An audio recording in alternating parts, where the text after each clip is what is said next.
પ્રભાત સૌને હું પ્રતિકા પીએમ શ્રી જેએમવી વડોદરામાં અભ્યાસ કરું છું. આજ હું આપ સૌની સમક્ષ સ્નેહી પરમાર દ્વારા રચિત એક પંક્તિ લઈને ઉપસ્થિત છું.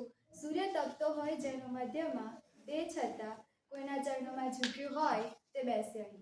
જેનો અર્થ છે જે વ્યક્તિ પોતાના જીવનમાં પ્રગતિના શિખરે હોય છતાં તેનો વ્યવહાર અન્યના પ્રત્યે नम्रतापूर्ण હોય એ વ્યક્તિને માનભર્યા સ્થાન पर બેસવાનો अधिकार છે. मैं समृद्धि देसाई पीएम श्री जेएनवी वडोदरा की छात्रा हूँ। मैं इसी पंक्ति को हिंदी में प्रस्तुत करना चाहती हूँ। जो व्यक्ति अपने जीवन में प्रगति के शिखर पर विराजमान हो फिर भी उसका व्यवहार अन्य के प्रति विनम्रतापूर्ण हो, ऐसे व्यक्ति को मान भरे स्थान पर बैठने का पूरा अधिकार।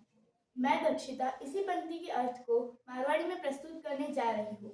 वह मानव जो પોતાના જીવન में પ્રગતિના જગ્યા પર વિરાજમાન રહે ને તોય વનો વ્યવહાર બીજો પ્રત્યે